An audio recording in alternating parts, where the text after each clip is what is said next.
दोस्तों हमारे चैनल पे आप लोगों का बहुत बहुत स्वागत है। दोस्तों क्या आपने कभी सोचा है कि क्या सी और ओशन एक होते हैं? जी नहीं दोस्तों, अगर आप कभी ऐसा सोचते हैं तो यह गलत है, क्योंकि सी और ओशन एक जैसे नहीं होते हैं। जी हाँ दोस्तों, क्या आपको पता है एक नहीं होते हैं सी और ओशन, दोनों में है काफ़ी अंतर।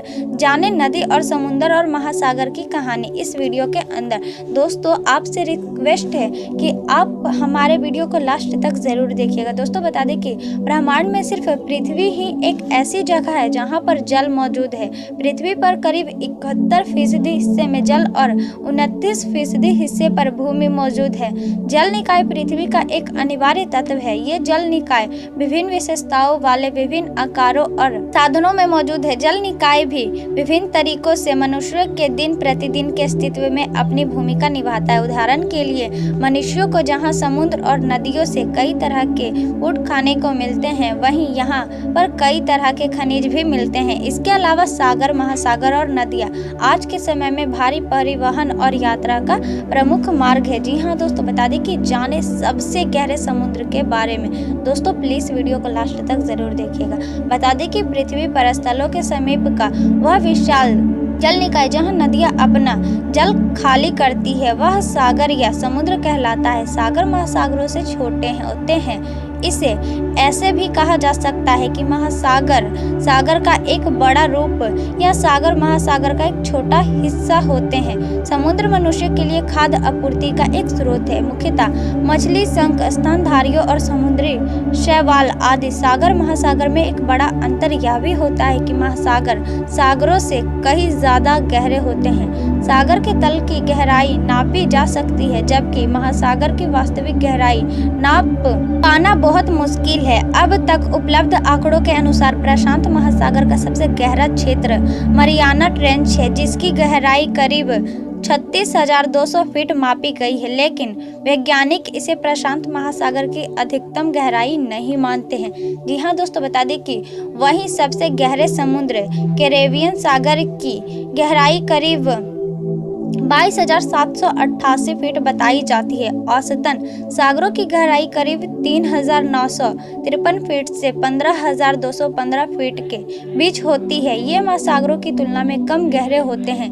ये एक, दो या कभी कभी तीनों ओर से जमीन में घिरे होते हैं। इनके पास में स्थित भौगोलिक क्षेत्रों की जलवायु को ये काफ़ी प्रभावित करते हैं। अब बारी आती है महासागर की।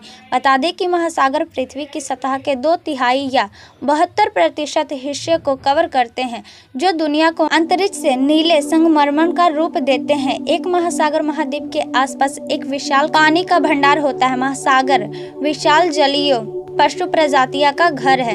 केकड़े, स्टारफिश, शार्क, व्हेल आदि जैसी मछलियां भी महासागरों में पाई जाती है। पृथ्वी का सबसे छोटा महासागर आर्कटिक महासागर है और सबसे गहरा प्रशांत महासागर है। विभिन्न जलधाराएं दक्षिणी महासागर या आर्कटिक महासागर को अंटार्कटिक, प्रशांत और हिंद महासागर से अलग करते हैं।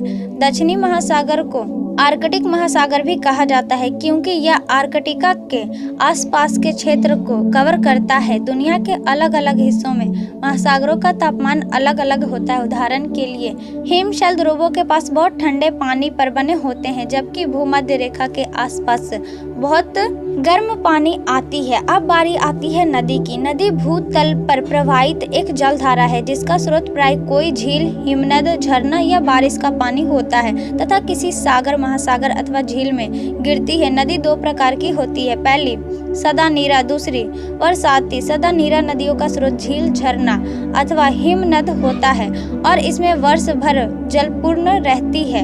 यह नदियां हजारों किलोमीटर का सफर कर प्रायः सागर या महासागर में मिलती है, जबकि वहीं बरसाती नदियां बरसात के पानी पर निर्भर करती है। यह नदियां अपेक्षाकृत छोटी होती है।